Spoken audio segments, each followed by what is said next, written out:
This is Where We Live from Connecticut Public Radio. I'm Katherine Shen. Recently, beloved Muppet Elmo checked in with people on social media. He asked a simple question: how is everybody doing?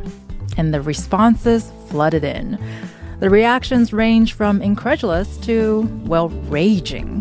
One user wrote, "Elmo, I'm gonna be real. I'm at my bleeping limit." The trauma dumping on Elmo begged the question, are we burnt out? This hour, we plan to explore burnout, answer questions on our minds, and joining us to help us better understand why burnout is such a buzzword is Emily Ballesteros. She's a management coach and author of the new book, The Cure for Burnout. Emily, thank you so much for joining Where We Live today. Thank you so much for having me. I'm excited to be here. And we're excited that you're here with us and also excited to ask you about Elmo. Certainly, we have to start the conversation with the little red monster that we all love. And I bet he did not expect the type of trauma dumping that he got on Twitter. So what do you think this 3-year-old Muppet triggered in us, with the responses that he received? Yeah. I think that anytime people get the opportunity to be heard or express kind of where they're at, and especially see if other people are also sharing that experience, people kind of lean in towards it, especially because, but we've been experiencing a lot of loneliness generally for a while. And so I think that social media is just kind of a watering hole now. And so to ask a question like this that can potentially be so emotionally charged because burnout is such a personal emotional experience, I'm not surprised that this is the response that we got. Right. And just a fun fact for our listeners that a former Connecticut resident was actually behind the social media post from Elmo. Oh, So, very fun fact nice. of the day. And so, I want to also talk about, because I think we hear the word burnout a lot. It's definitely become a buzzword in recent years. So, how would you define what burnout means? What kinds of common stresses should we be distinguishing burnout from? Yeah. So burnout is prolonged exhaustion. Prolonged exhaustion to the point where I know when I was at the peak of my burnout, it's not just a hard day. I was so tired for so long that I was very open to getting in a minor accident or getting sick, or I got chronic migraines. So, getting a migraine at the time, because those things meant that I had to take a break. And it wasn't me tapping out and saying, oh, I can't handle this. So, I need to take a break. It was something else taking me out for a little bit so I could take a break. And that is a huge red flag for burnout, that your life feels so out of your control, that you are hoping something else comes and gives you a break. But it's that sense of exhaustion where you are not even sure where to start in resolving it. It can make you feel like you're backed against a wall. You have maybe constant anxiety about work. This is kind of bleeding into those signs. Constant anxiety about work, disturbed sleep, racing thoughts, um, picking up a lot of bad habits that tend to happen when you're starting to experience burnout. So, laundry or dishes pile up when you can normally stay on top of them, neglecting texts, calls, FaceTimes, just kind of socially isolating because you don't have the excess resources to socialize the way you might normally.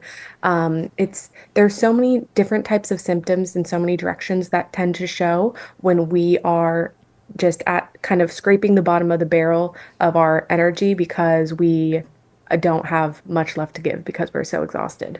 Well, and I think the list that you just made of all the red flags that you have been feeling, I'm sure it resonates with a lot of people and a lot of our listeners. And just a quick note that based on a report from USA Today, while it's not classified as a medical condition, burnout is officially recognized by the World Health Organization, which called it an occupational phenomenon. So I want to ask you, it's not a new thing, but it's certainly something that I think people are more open in talking about recently. So, can you tell us what's the state of research on burnout? What do we know about it right now? Yeah, so right now, as you said, it's kind of looked at as an occupational stress. On the World Health Organization's website, they define it as mismanaged workplace stress. And so there's a large body of research kind of examining it in workplace context, but it's also applicable to people who are outside of the workplace. And I think that that's kind of where we try to expand the conversation to is if you're a stay-at-home mom with 4 kids, you're probably burned out too. If you are, a full-time medical student with 100 hours of I don't actually know what medical students do, but I Too imagine you're many studying a hours. lot. There's something to study. Right. You are also experiencing your own form of burnout. If you're studying for the bar, you're experiencing burnout. Like there, if you're a full-time volunteer, if you're a full-time caretaker, if you're doing anything where you are giving away more resources than you have to give before you start to experience that drain and exhaustion, then you can be experiencing burnout. So, right now, a lot of people are discussing it in the work context, outside of the work context, and it just depends on what area you're looking at because every industry kind of experiences burnout differently, and there are different kind of types of burnout. I talk about the kind of the three major umbrellas of burnout, which is burnout by volume. So just by sheer volume of things you have to do. Social burnout when you have people in your life who are causing you a lot of your burnout. And then burnout by boredom, which is just when you are kind of chronically disengaged from your life and it lacks novelty and variety and positive challenge that keeps you engaged. And as a result, you kind of slip into like a mental autopilot. So those are the three kind of umbrellas that I like to categorize people in as opposed to just workplace and Right. non-workplace.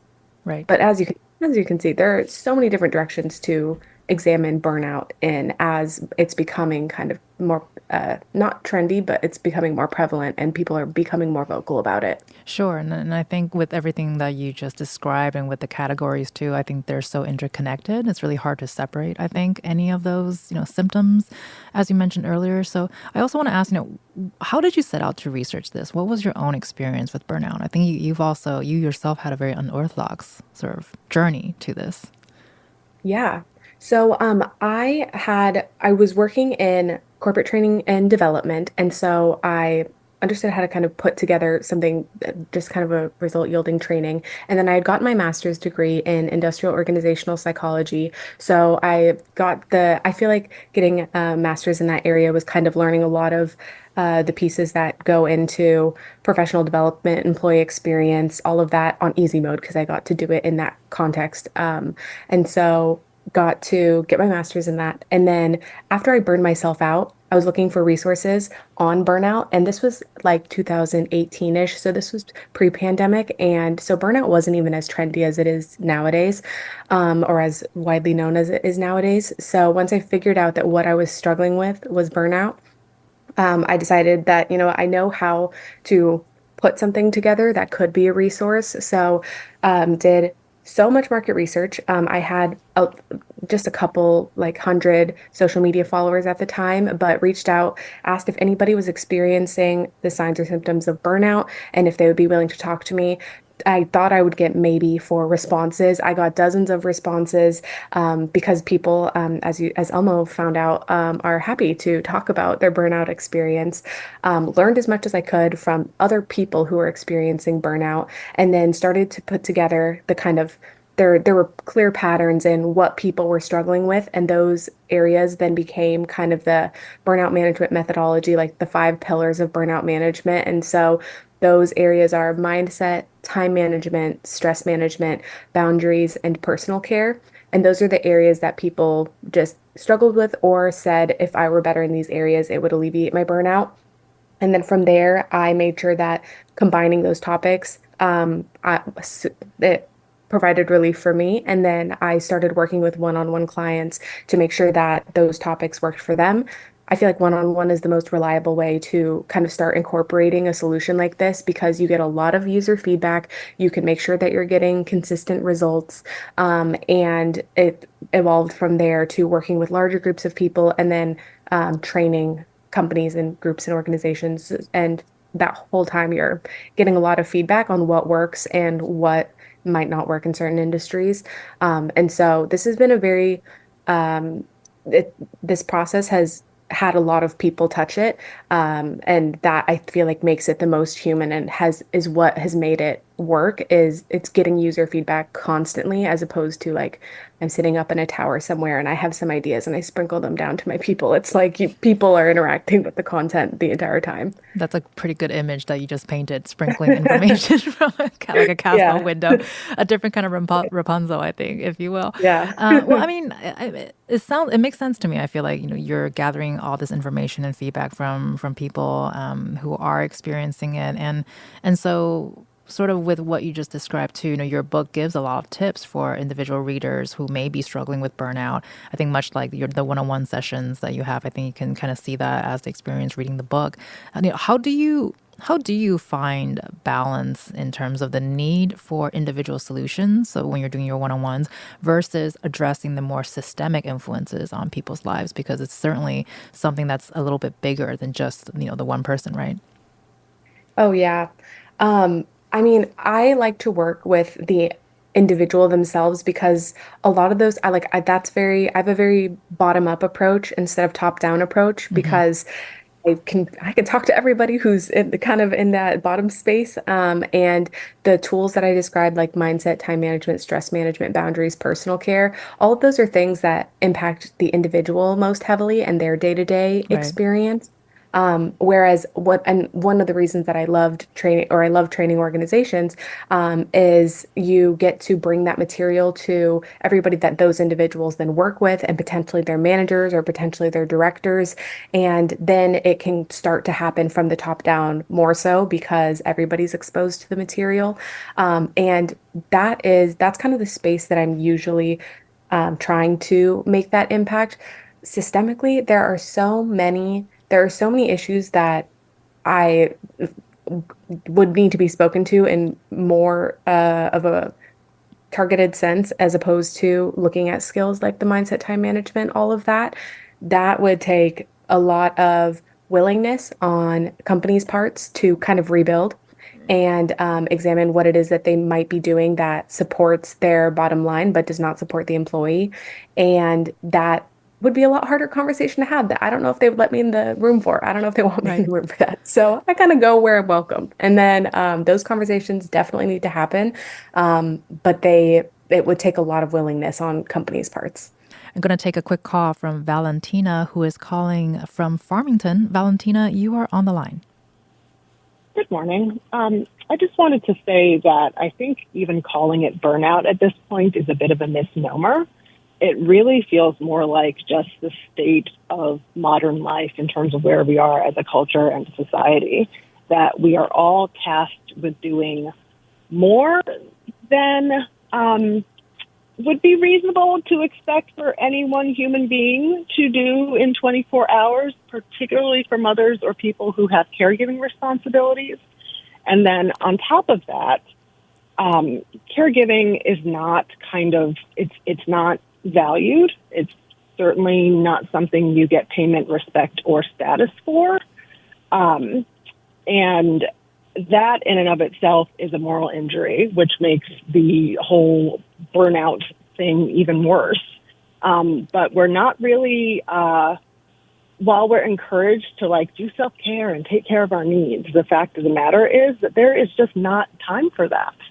And I mean, personally, I say that as a single parent of 4 children who is also the sole breadwinner for those 4 children and also has caregiving responsibilities in her family. And it's on top of that, we are not as community-based as we used to be. And I feel like people really just they don't care about each other and other human beings. Everyone's kind of focused on what's going on with them. And I think that's in part because everybody's burnt out. So it's like it creates this awful cycle where we're not even in a position to help each other because everybody's drowning. Well, thank you so much, Mhm. Valentina, for sharing your story. And hopefully, this conversation will help alleviate some of that as much as we can. And interesting enough, I was just having a conversation with a friend who is also a caregiver, and she echoed a lot of what Valentina said is not being respected as a loved one. And so, Emily, you just heard from Valentina. I'm going to make a huge assumption here that you've heard this before. Hi, Valentina. Nice to meet you. It's I mean, the sentiment that there's too much to do for anybody to do comfortably, I completely agree. I think that, it feels like life used to be simpler. There was less to do, there were less places to be, there were not fewer expectations, but when you came home from school, you just kind of played outside and then came home, had like probably a repetitive dinner and then went to sleep. And now we're combating all the things we feel like we could or should be doing and all these other expectations. And I think that when it comes to feeling like there's just far too much to do, the question that's asked a lot of times is, what's the most livable version of my life? Like, given the things that I can't change about my life, how do I make this the most livable possible? And initially, a lot of people are like, I think I'm already doing that. But it really is like the process of like, well, first of all, it unfortunately takes time and space, which, as was stated, is exactly what burned out people do not have. But it's trying to like back up in some way, take that second to determine what's immovable and what's movable. Okay, immovable pieces, this is how they're being managed. And then the movable pieces, is there anything else I can do, or anybody I can talk to or ask for support? And that might be a manager or something along those lines to try to change your experience with them. It's just, I mean, at a certain volume, it's just really difficult to make a lot of those shifts because you need that space in order to make the changes. But even if it's more work up front to make those changes, it ends up alleviating a lot of the pressure on the back end. And most people are really glad that they end up making the changes, even if initially it is more work to do so. But anytime I hear about the volume in somebody else's life, I just wish I could go and like help alleviate it. And I feel like most people, when they hear things like that, it's like, oh, I wish you were my neighbor so that I could come over and like, give you muffins or like do like anything to try to support people. I think good people are still looking to live in community and support people, but just for the average person's experience, everybody is so head down in their own life that it feels like we're all in this together and also all in this alone. And I don't know where the other people are who are also experiencing this, and I probably don't have time to talk to them. So hear what you're saying. I wish that it was different and there were fewer demands. And then how can you make the things that are in front of you the most livable? Well, and very much related to the points that Valentina made, because you wrote in a piece for Time about your book, and you said, we have not built a human needs first society, we have built a business needs first society, and it's starting to show. And so can you talk about that too? And because also a part of that, you have a very helpful metaphor about a boat and a flag. So can you walk us through that as well? Yeah. So, I are you referring to the big problem, smaller problem with the flag and then the Yes. hole in the bottom of the boat? Yep. Okay, great. I just make sure we're on the same page. Like, have I Absolutely. made any other references to boats and flags? Right, right. Gonna rack my brain real quick. Okay, so yes. So the for the boat and the flag, just so people have a visual, if there's a hole in the bottom of your boat, and then there's also rips in the flag, and you're trying to get somewhere, the thing you address first is the hole in the bottom of the boat because it doesn't matter if you fix the flag if you sink because there's the hole in the bottom. And a lot of times we make cosmetic changes. We're working on the flag because we're like, oh, the flag will help us get there as fast as possible and just kind of disregard the base. And we want to make changes that are kind of like holes in the bottom of the boat changes if possible. And unfortunately, like that's not it kind of ties into our culture of coping right now, where when people experience burnout, it's like, I'm gonna online shop more, or I'm gonna order dinner tonight because that would make like, my dinner routine easier, or I'm gonna like they'll do something in that kind of cosmetic space, as when really the hole in the bottom of the boat is the fact that they are working overtime every week. And for as long as they work overtime every week, that's going to be the real drain on them. It's not, oh, if I, hire a housekeeper once a week, that's going to be the thing that changes everything. It's like you will probably still be burned out. You will also just have a little bit less to clean.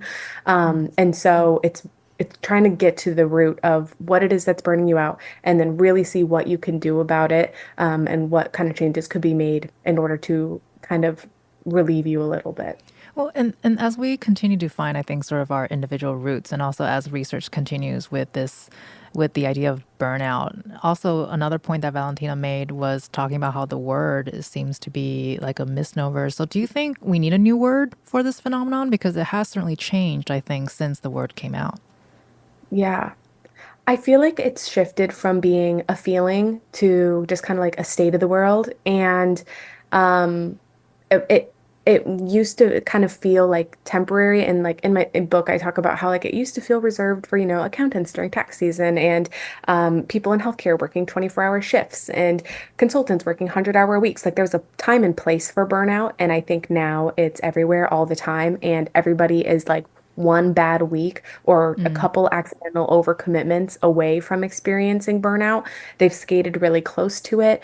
And so I think that it's just it is because it's grown so large, it feels like it needs a new word. It's kind of like how when you hear a word too much, it starts to lose its meaning, which right. is why I say personal care in my book instead of self-care, because I feel like we've just said self-care so much that it means Sure. nothing to people anymore. So we probably do need a new word, but I also think it needs the hefty acknowledgement that so many people are not feeling like they're doing well. And so it's a more widespread experience than just like a one-off, like, oh, I'm burned out. Right, It's right, right. Well, you've been listening to Emily Ballesteros, who's a management coach and author of the new book, The Cure for Burnout, and she's with us for the hour today. Coming up, we'll get meta for a moment and hear from one researcher focused on burnout in the local news industry. But burnout is common across industries. Let us know what's your experience. You can join the conversation. Find us on Facebook and Twitter at Where We Live.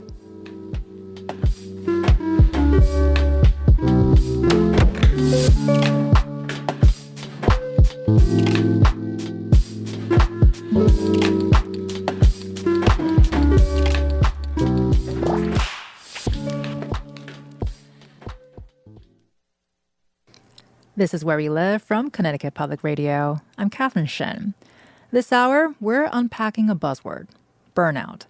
It happens across most industries. Some of our Connecticut Public colleagues have reported on burnout in healthcare and among early childcare educators and teachers. And when this program covered burnout in the nonprofit world, our phone lines were flooded. Researchers at the University of North Carolina have set out to study how burnout is showing up in the local news industry. And joining us now to discuss is Elizabeth Thompson, who's a local news researcher at the Center for Innovation and Sustainability in Local Media at the University of North Carolina. Elizabeth, thank you so much for joining us today. Thanks so much for having me. And still with us to answer your questions is Emily Ballesteros. She's a management coach and author of the new book, The Cure for Burnout. So, Elizabeth, you've been listening to the conversation we've been having with Emily. What has your reaction been? Is there anything that jumped out to you that Emily spoke about? I think that a lot of the things that Emily has been talking about in terms of her book and what she's seen in her work with burnout is very reflective of also the work that we've done more on a kind of micro scale with burnout in local journalism. We kind of set out to quantify burnout among local journalists last year, and we found about 70% of the local journalists that we surveyed experienced personal and work-related burnout. And I thought it was interesting how she talked about the three kind of buckets of burnout. We also measured burnout in three buckets, but a little bit differently.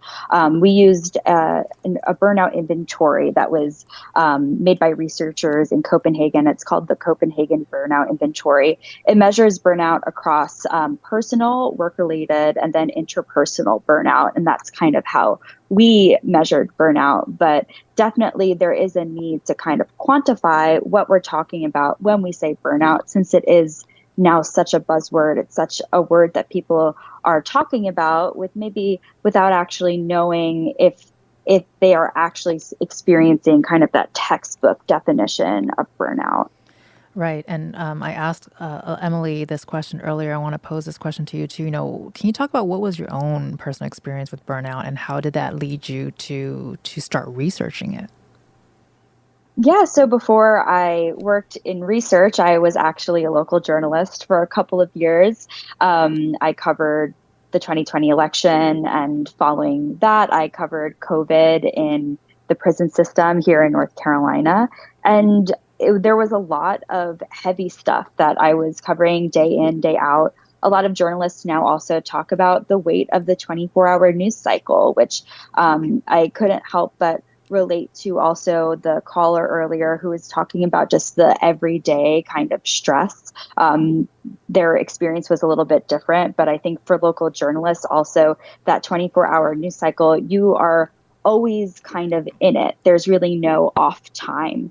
And for me, as a young person starting out in the industry, it was a lot to handle. I didn't have a lot of support systems. And I just felt overwhelmed by it all. It was hard to be excited about the work that I was doing because it just felt never ending. I certainly hear that. I covered the pandemic as well, and everything before and in between, and I think it's one of those experiences where I don't know if I really realized I was burnt out until after the fact, Mhm. and that's certainly a sentiment that a lot of my colleagues share, and I think we're definitely still trying to figure out how to work with that. But Elizabeth, you mentioned the research earlier, so I want to talk to you about, where are you in researching this year's results? How are you seeing any differences from the previous year? So we just stopped fielding a related survey to our burnout survey, which is looking, it's not specifically measuring burnout, but it's looking at people who've stayed and left the industry and their reasons why. The reason that we decided to do this survey following up our burnout study was that there's research on specifically work-related burnout in journalism that the only way to kind of get past that burnout is to leave. And of course, there are also a lot of other reasons why people might be leaving journalism at this time. A lot of us are aware of the layoffs that are occurring in the industry that are also kind of forcing people out. So we were interested in, we've been talking about burnout. We know that it's pervasive in the industry from our research, finding that 70% of local journalists were experiencing burnout is a very high number, obviously. But we also wanted to understand if it's causing people to leave, and also if maybe there are people who've stayed who found ways to be resilient, or if there are specific patterns in terms of organizations that might be good examples for other organizations to follow in terms of giving the support that people need. Well, and you mentioned too that there has been a lot of layoffs in the journalism industry. Can you also tell us, or what can you tell us about the differences between journalists who were laid off versus those who have left voluntarily? We have a quick stat here. Over 500 journalists were laid off in January alone. This is based on a report from Challenger, Gray, and Christmas, which is a career transitioning firm. And as Claire Regan, from the president of the Society of Professional Journalists, points out, local journalism is often the first to be impacted by these cuts. So, Elizabeth, what can you tell us about that? Yeah, absolutely. I mean, our research itself has not really delved into quite that difference, but I can Sure. tell you that in both of the surveys that we've done, the existence of layoffs, whether that a person is laid off or not, just the existence of it is something that people have noted as impacting both their mental health, their experiences with burnout, but also the way they see their future in their career. It's definitely, talking about how the world maybe just feels different. For sure, for local journalists, it feels like the industry itself is caving in around them. And that is a very hard feeling to deal with when you're also have work to do. You have stories that you're writing, you're producing, people that you're interviewing and dealing with. And then you also have this kind of outside pressure on you that, hey, like these people who I thought were amazing and should have jobs forever just got laid off. What makes me special? Why should I have a job right now? And I think that pressure is really hard for a lot of people. Well, and with that pressure too, with that knowledge and that experience, you also found that younger journalists and women are more likely to leave the industry. So is this an area that you're hoping to learn more about in terms of the trends with this year's results? Absolutely. Yeah, that's one of the main reasons why we took this um, we took this approach with the survey this year, is we wanted to understand what's going on with those younger people. What are their experiences? There's also been past research that has found that maybe what we're seeing, it's not uncommon. It's a common theme that younger women are more likely to leave. And that research has found that maybe people are just more resilient as they stay longer. Maybe there's kind of like a filtering mechanism early on in the career that keeps people who might be just more able to withstand the pressures that are put on journalists. But we wanted to really look into that because at least what I've seen anecdotally as someone who works in a journalism school and attended journalism school, a lot of the people who I see in the hallways are young women. So we want to be able to know what they're experiencing so that we can put them in a position of power going into their careers. And that's so interesting because as you were describing that, I'm trying to picture my own classroom. I went to journalism school, and I think when I was there, it was pretty 50-50. But unfortunately, I think almost 98% of my classmates are no longer in the industry, or if they've crossed over, not in journalism. So it would be very interesting to find out, the research that you're doing of maybe the follow-up conversation later on in the year. I do want to bring in Emily real quick. Emily is a management coach and author of the new book, The Cure for Burnout. Emily, you've been listening to Elizabeth's conversation here. We'll love your response to her findings, obviously specific to an industry, but anything that jumped out to you or anything that surprised you at all? Oh yeah, I was tempted to jump in. Perfect. There's so many different pieces that I mean, I feel like in an industry, people, especially if it's an industry with high rates of burnout, either the people who remain either have accepted it, like they don't mind working around the clock, like they almost love it. It's like part of their identity, and they're like, yeah, I have this job, it consumes my life, but like they don't mind. Or they have just accepted it because they don't know what else to do or where else to go. They don't feel like they have another option, and so they've kind of reluctantly accepted it and are surviving it. Some people survive in those industries and they still seem to have a sense of balance because they have cutthroat boundaries. Like they're not a people pleaser. They'll do their job and they'll do their job well, and then they're leaving. And like, if you can't reach them, they don't have qualms necessarily about it. They're just not they don't have that as much of a people pleasing element. Or like people are like, you know what, this isn't worth it, and they leave. And I think we've just seen the industries shift so much over the past few years, and the a lot more people are willing to leave jobs, and we've seen the shattering of like you have to be at a job for at least X amount of time or it looks bad. Now people are starting jobs realizing the most senior person here has only been here 1 year because there's such high turnover, because there's such high burnout, and they're not fixing what's burning people out. People are just going to keep leaving. So I think that there's just kind of been a lot more of the transparency with industries that do have higher burnout rates and people being willing to leave. And there's I could say so much, but I'll stop there. But yeah, that's what I feel like I see when people either stay or leave. Right, and Elizabeth, with what Emily just said too, with the high turnover and you witnessing the senior person leaving, or the senior person is only there for a year, like what was just described, and that can do all kinds of things, I think, to a young person's brain trying to break into an industry. So does what Emily said land with you, Elizabeth? Oh, yes, absolutely. I think we're just experiencing a time where people are starting to think about work differently across the board. And part of that is also because work has changed. Like when my parents were my age, they had pensions from their jobs, and there was a real incentive to keep people and grow them within roles.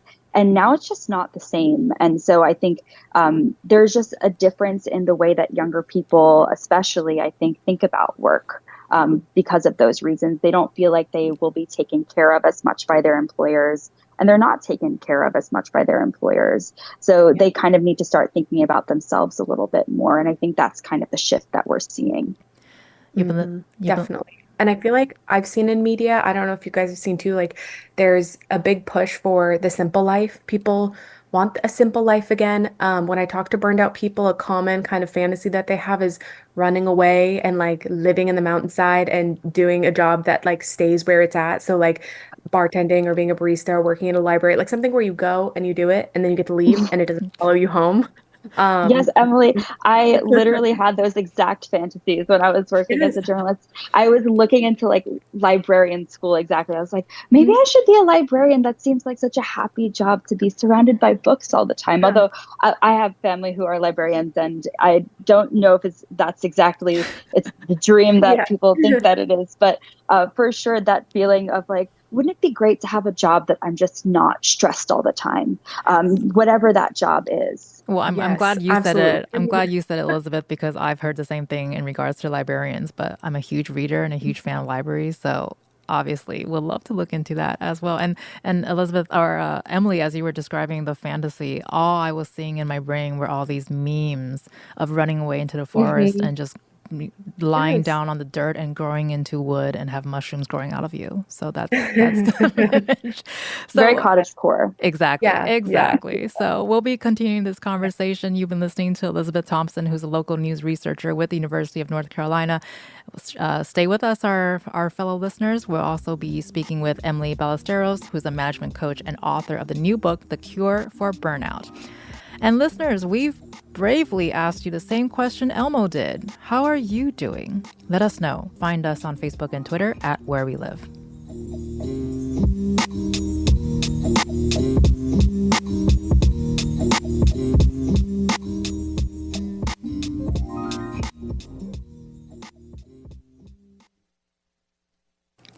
This is Where We Live from Connecticut Public Radio. I'm Catherine Shen.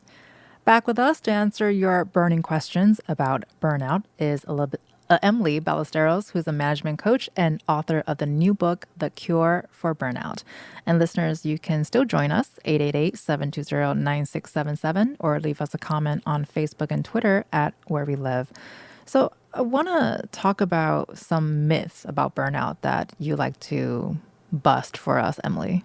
What are some myths Yes. that you like to bust?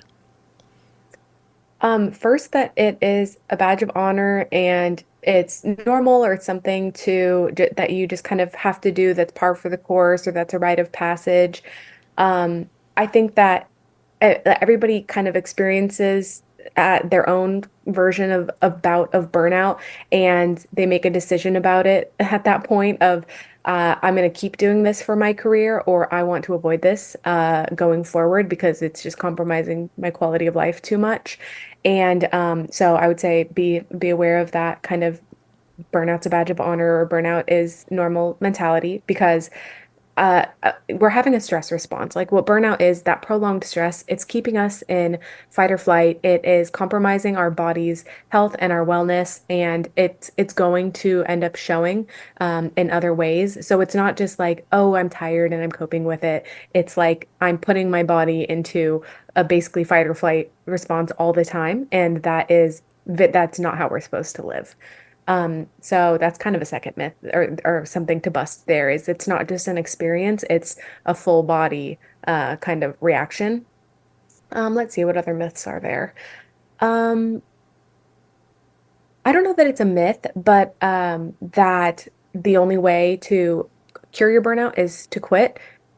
I will say it depends on the job you're at. And I think that if you were to describe your job to somebody, that like a stranger would be able to tell, yes, you could experience balance in that job, or nobody could probably experience balance in that job.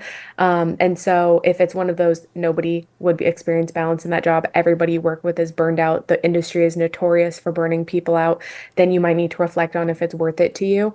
But if it sounds like elements are within your control to manage the burnout, you don't have to quit. You can do everything you can on your side of the street and then determine is this now livable or might this job actually be one of those can't live with jobs? Well, and I know this is not a black and white question for a black and white answer, but is there a cure for burnout? You mentioned certain things that we can do as individuals to perhaps make it a little bit better, but is there an ultimate cure for burnout, you think? I would say that you can get as close as possible as far as working on kind of those five elements, like the combination of mindset, time management, and I'll actually slow down and kind of talk a little bit about why each of these kind of contribute to it. Sure. And then in by using those, I think you can get as close as possible to you being really resilient to burnout. And then it's just a matter of circumstance. Like then there are things that are out of your control where no matter how well you're taking care of yourself, you are just in a burnout situation. And then it's a matter of circumstance. But so for those elements and why they are helpful, mindset is just how you manage yourself. It is like if I could get like a printout of all of your thoughts throughout the day, I would be able to see how you manage yourself, how you talk to yourself. If you're super perfectionistic and type A and expect a ton of your out of yourself, and your thoughts all day sound like I could be doing this, I should be doing this. Oh, I wasted my time doing this. I've got so many other things to do. I'm already behind. I'm so upset with this person. I can't believe they said that. What are they thinking right now? That's gonna burn you out faster than somebody who's thinking, I'm only one person. I can only do one thing at a time. I'm focusing on this right now. I've made a list and I'll get to everything else later. And they're kind of managing themselves in a calmer way. So that's where that mindset piece comes in. Time management, a lot of burned out people will say, like, I'm busy all the time and I never feel like I'm making any progress. And it starts to feel like you're just pedaling to nowhere. And so by focusing on time management and figuring out the best way to manage your time, you can feel like you're actually making progress on the things that are important. So even if you're busy, you don't have that sense of busy doing nothing and everything at the same time.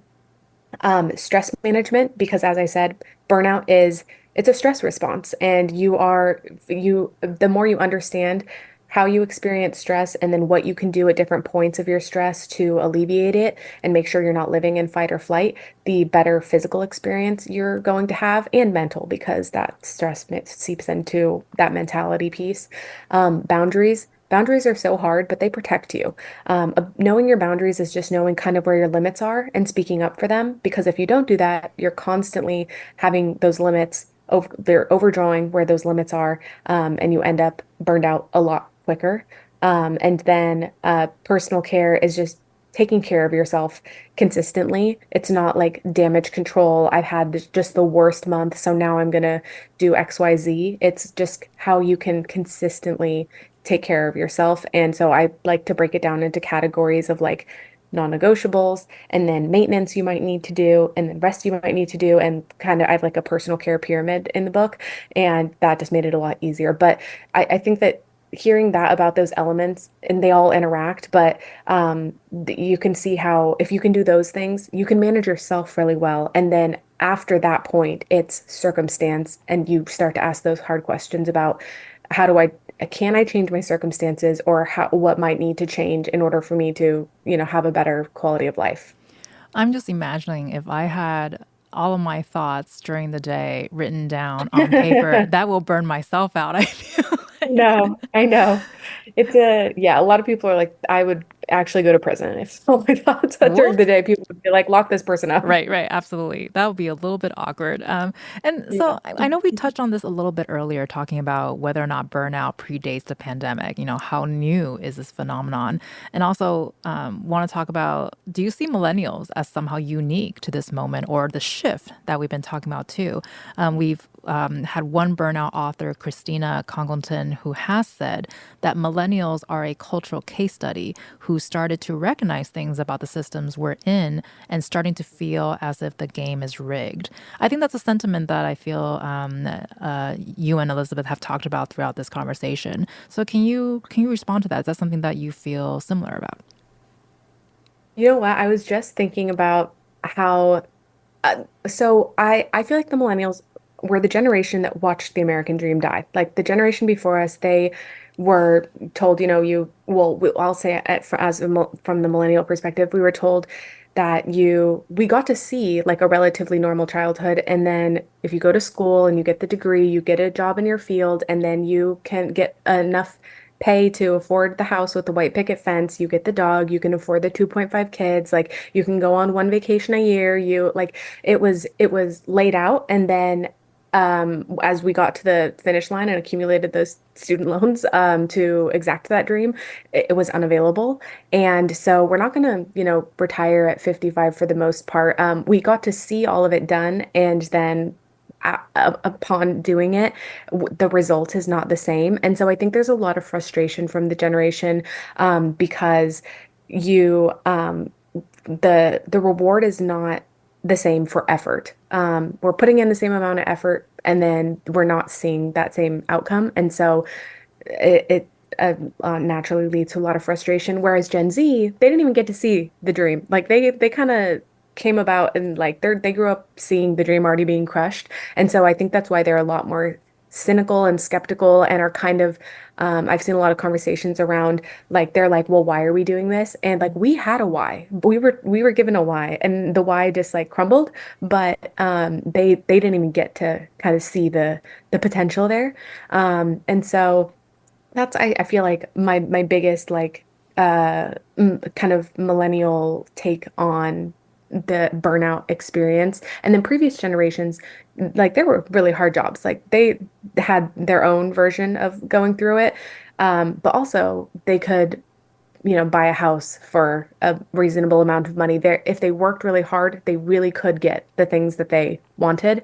And we don't necessarily see the exact that same opportunity nowadays for effort. Well, very much related to what you just said, I want to take a quick moment here to talk about Anne Helen Peterson, who has written extensively about how millennials have sort of became the burnout generation, and even exploring how the term has become a sort of pejorative put down describing the generation. So with that in mind, we got about 2 minutes left here, but for older generations, as you just mentioned, did they or do they experience burnout as we've been talking about it today? And if so, do you know how they navigated through it? Yeah, I think that, well, there was a lot more just like, it doesn't matter if you're tired, kind of pull it together and like keep working hard mentality. I don't think that they got the same, like, I see you, I hear you, like, let's find, like, there wasn't as much of that. I don't want to call it gentle parenting, but that kind of Sure. gentle approach to their exhaustion. Like, I know my dad growing up, he delivered for UPS my whole life. And I have no recollection of him complaining even once. Like, and I know that was a hard job, but just never ever complained. And so I think that they absolutely experienced their own version of burnout, but it was a lot more bottled up, powered through. You went on your one vacation a year, and it was just kind of a different way of functioning. So absolutely dealt with it in their own way. Got about 30 seconds, but just want to ask, what do you hope our listeners get out from this? That there are things that you can do. There are changes you can make. Don't let yourself feel backed against the wall. Don't let them win. You've got to do what you can on your end because you deserve a high quality of life. Don't let them win, friends. You've been listening to Emily Ballesteros, who's a management coach and author of the new book, The Cure for Burnout. Thank you so much, Emily, for being with us today. It was a joy. Absolutely. Thank you for having me. I'm Catherine Shen. Today's show is produced by Katie Pellico. Our technical producer is Kat Pastor. Download Where We Live anytime on your favorite podcast app. And thank you so much for listening.